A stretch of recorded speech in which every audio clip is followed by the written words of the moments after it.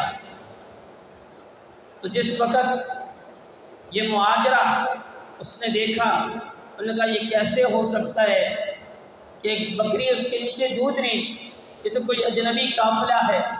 وہاں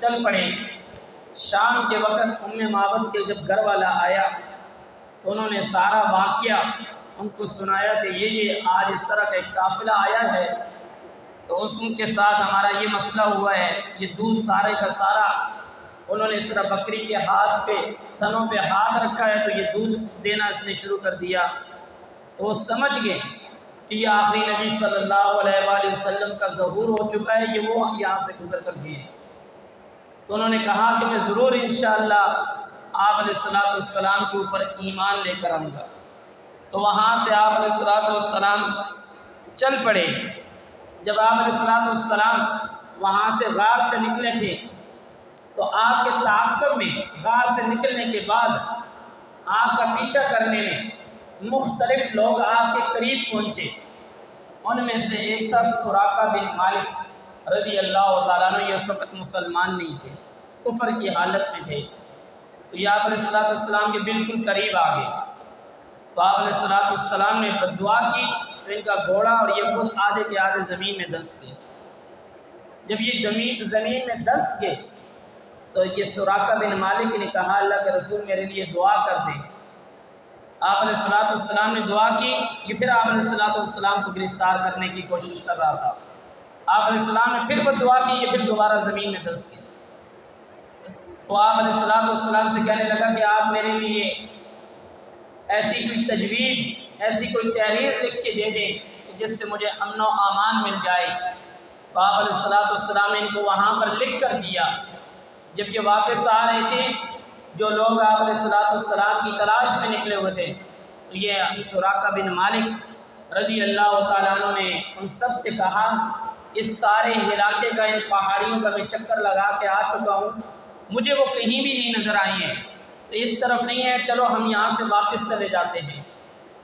یہاں پر ایک بات میں ضرور کرنا چاہتا ہوں، سراقہ بن مالک کفر کی حالت میں حضور کے قریب آنا چاہیں تو اللہ کے نبی بددعا دے تو ان کا گھوڑا وہ خود زمین میں دھنس جائیں، اور وہ لوگ جو حضور اکرم صلی اللہ علیہ وآلہ وسلم کے جانثار جانباز صحابہ کرام کے خلاف، حضرت ابوبکر صدیق، حضرت فاروق اعظم رضی اللہ تعالیٰ عنہ کے خلاف زبان درازی کرتے انہوں نے یہ ظلم کیا، یہ ظلم کیا، ان کو تو رسالت مآب صلی اللہ علیہ وآلہ وسلم کا جواب پڑوس نصیب ہے۔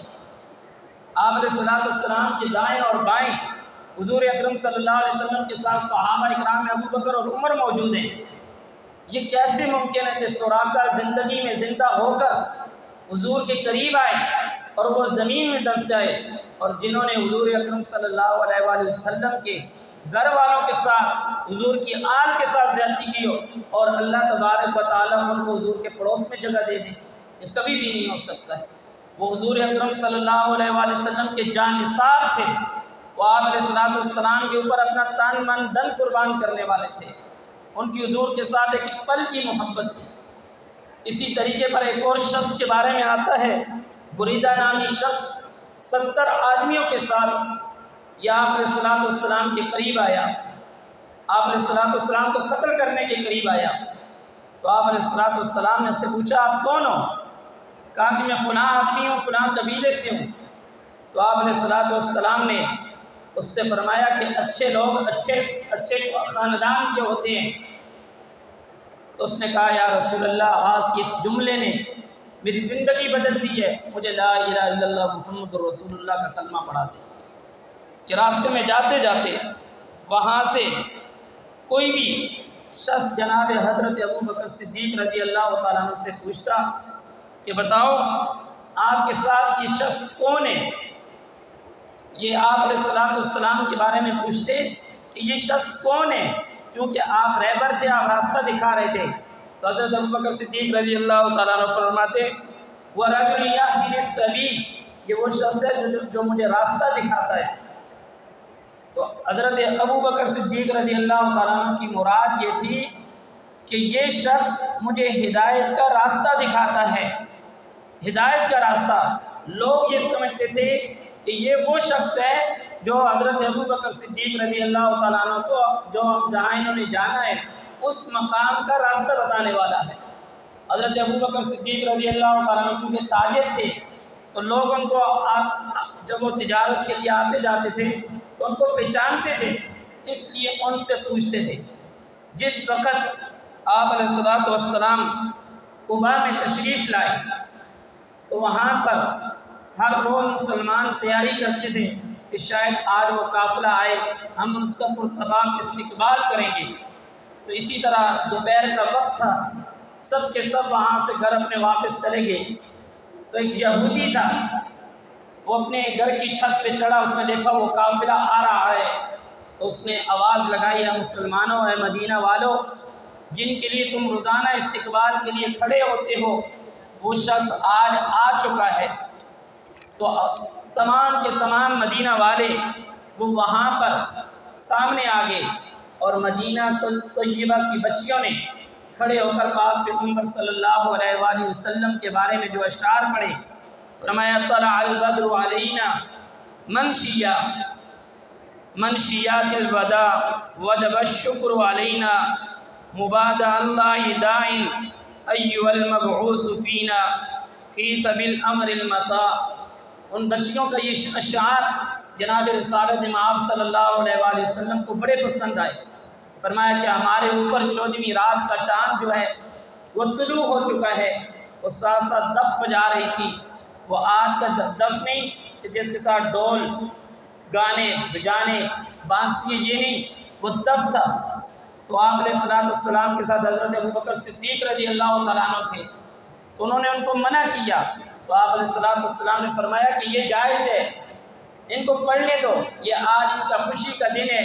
یہاں پر رسالت مآب صلی اللہ علیہ وآلہ وسلم تشریف لائے، جہاں سے بھی آپ علیہ السلام جس گاؤں سے جس گھر سے گزرتے تھے، ہر ایک کی خواہش تھی کہ یہاں پر آپ ہمارے گھر میں آ جائیں۔ ہر ایک اونٹ کی مہار کو پکڑ لیتا تھا، تو آپ علیہ السلام فرماتے اونٹنی کو جانے دو، یہ جہاں بھی اس کو حکم ہے اس نے وہیں پہ جا کر کے قیام کرنا ہے، آپ اونٹنی کو جانے دو۔